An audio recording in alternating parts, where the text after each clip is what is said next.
안녕하십니까. 이번에는 이제 그 보궐선거 후에 더 멀어지고 있는 이제 그 이재명과 조국입니다. 원래부터 이재명과 조국이는 뭐 물과 기름이고요. 문재인하고 이재명이하고 똑같아요. 문재인하고 조국이는 비슷해요. 정서가. 문재인하고 조국이는. 근데 이재명하고는 둘 다 물과 기름인데요. 원래부터 그 사이가 좋지 않았죠.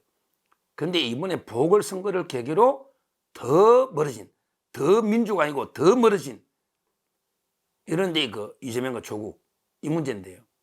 그러면 이게 보궐선거에서 왜 멀어졌을까? 어제 조국이가 울분을 토했죠. 조국이가 이제 아예 섭섭함을 노골적으로 어제 토했죠. 뭐냐면 이게 우리가 12석이라고 너무 이렇게 무시해서는 안 된다. 민주당이 우리를 너무 무시하는 거 아니냐. 우리가 12석밖에 없다고. 왜 그러냐면 이게 지금 민주당 지지자들 중에 지민 비조를 왜 안 지켰니? 너게 지민 비조라고 해놓고 지민 비조를 왜 약속 어기니? 그러니까 영광이라게 곡성에 후보 낸 걸 가지고 개딸들이 워낙에 조국이나 지금 그 황우나 조국 땅이 있잖아요. 그걸 비난하니까 조국이 이제 폭발한 거예요. 민주당의 개딸들이 지민 비조 하더니 왜 너가 전라도에 후보를 내냐? 워낙 공격하니까 조국이가 울분통한 게 뭐랬냐? 야, 우리가 언제 지민비조, 너가 지민비조 했냐? 너가 총선 때 지민비조 했냐? 이렇게 울분을 통한 거죠. 왜? 민주당이 총선 때 지민비조 했습니까? 안 했잖아. 민주당이 더불어민주연합이라고 비례위성정당을 만들었잖아요. 그때 이재명이 그랬잖아. 말 바꿨잖아. 자기가 위성정당 안 만든다고 떠들더니 아이고 멋지게 지면 뭐합니까? 멋지게 지면 뭐합니까? 이러면서 위성정당을 만들어가. 거기에 좌파 소굴로 진보당이나 더 진보연합이나 여러 개 지금 간첩 혐의 빨갱이 혐의 좌파들이 국회의원 된 게 다 더불어민주연합 때문 아닙니까? 더불어민주연합. 그러니까 조국 입장에서는 야 그때 총선에 지민비조는 내가 만드는 슬로건으로 내가 이긴 선거한 건데 그때 너가 민주당은 너는 지민비조 했냐? 너가 비례연합 만들었잖아. 더불어민주연합 이런 이야기입니다. 그리고 이게 앞으로 총선하면 너가 또 안 만들겠냐? 그러면 이게 비례는 지민비조면 비례는 다 우리 줄래? 이러는 거죠. 그러니까 개딸들도 문제는 많아. 왜 자기들이 지민비조 안 했거든요. 더불어민주연합 만들었는데 이제 와서 왜 또 후보 내느냐고 개딸들이 하니까 조국이야 폭발을 한 거 일면 이해되는 바는 있는데요. 이해되는 바는 있어요. 조국이가 이제 오죽하면 그래 울분을 토했겠습니까? 근데 뭐 저는 여기서 이재명이가 옳았냐 조국이 옳았냐 이건 저는 아무 관심이 없어요. 중요한 거는 더 멀리 때리면 됩니다. 더 멀리 때리면 됩니다. 이재명이하고 조국을 더 멀어지게 바르게 분열시키는 거예요. 이건 시키는 거예요. 분열시키는 거예요. 항상 디바이더 적은 쪼개야 됩니다. 쪼개야 됩니다. 그게 중요한 거예요. 실제요. 이번에 보궐선거하면서 앙금이 커진 것 같아요. 실제. 왜냐하면 부산에서 이재명하고 조국이 공동유세를 하자 했는데 조국이 그랬잖아요. 지원유세. 근데 이재명이 안 갔잖아요. 공동유세. 이것도 거부한 게 있고요. 또 조국 땅에 제가 당원들도 꽤 있잖아. 신장식도 자주 만났는데 요즘 또 많이 보이던데 조국 땅의 당원들은요. 뭐가 섭섭한지 또 들어가 보니까 야 민주당한테 부산에서 단일화를 해줬잖아요. 조국 땅에서 부산에 단일화 해가지고 그때 우리 민변의 사무처장 유재성 변호사 그때 왜 단일화 했잖아. 김경지 후보로.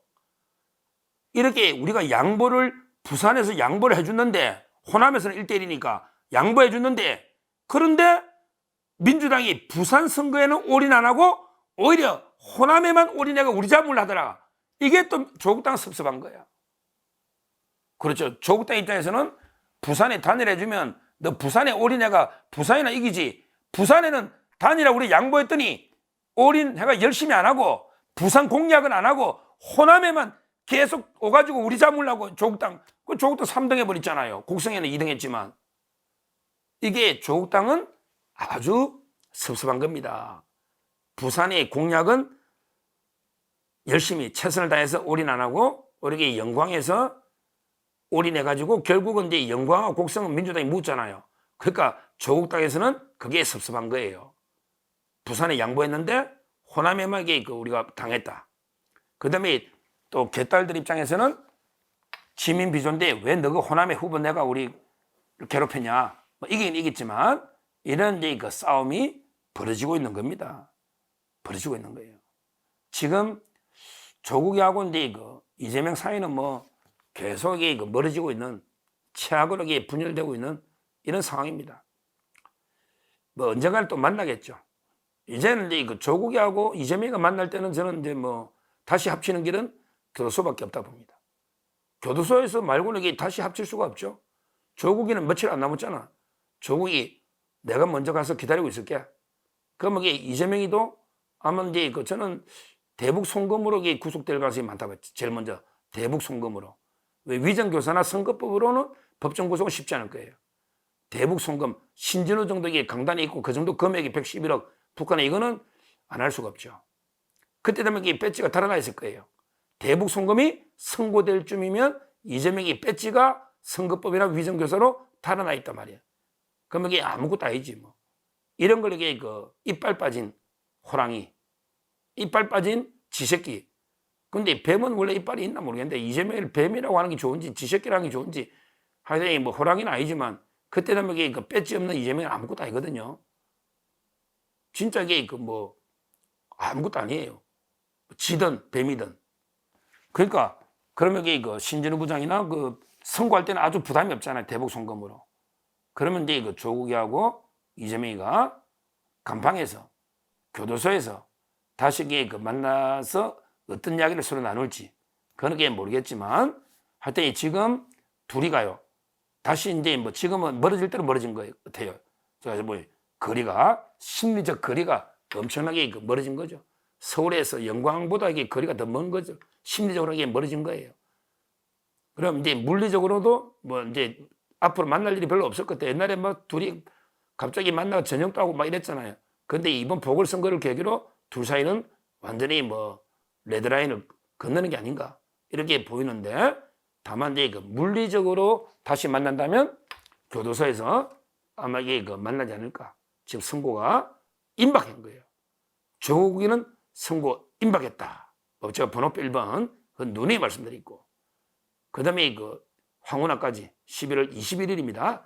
21일 황운하 이자가게 좀 수위 있고 법정 구속되는 거 이것 좀 봐야 안 되겠습니까? 경찰대 2기인가 아마 경찰대 넣었죠? 1기지 경찰대 1기. 경찰대 넣어가지고 온갖 진짜 악한 짓은 원래 사표도 수리되기 전에 출마해가지고 국회에 나면서 이게 온갖 짓은 다 했지 않습니까? 그 송철호 사건의 핵심 하명 수사가 압수해가고 난리 치잖아요. 근데 재판을 지금 몇 년 끌었어요. 너무너무 재판을 끌다 보니까 국회의원 민주당에서 안 주니까 조국당 가가지고 비례로 국회 배지를 또 다르게 달고 있는 범죄자가 이게 진짜 우리 법치에 심각한데 그것도 11월 21일입니다. 11월 21일. 그러면 회기 중이면 국회 동의받아 법정 구속하고요. 회기 중이면. 그때 아마 회기가 아니면 그냥 구속하면 되는 거.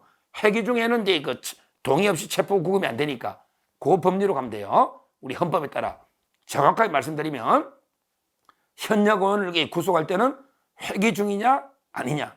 회기 중이면 국회 동의받아 법정 구속 집행하고 아니면 비회기면 바로 그냥 판사가 구속할 수도 있다. 황홀하게 거의 비슷하지 않을까? 11월 21일이면 조국도 뭐 언저리니까 그러면 이게 조국 당이 어떻게 될지 이것도 궁금한데요. 궁금한데 하여튼 제가 이번에 말씀드린 거는 이재명과 조국이가 보궐선거를 계기로 더 멀어져서 도저히 돌아올 수 없는 화해할 수 없는 둘 사이에 치유할 수 없는 간격 이게 벌어졌다. 이렇게 정치적으로 말씀드리고 그 다음에 물리적으로는 둘이가 다시 만나는 길은 교도소에서 아마 둘 다 만나지 않을까 이렇게 말씀을 드립니다. 감사합니다.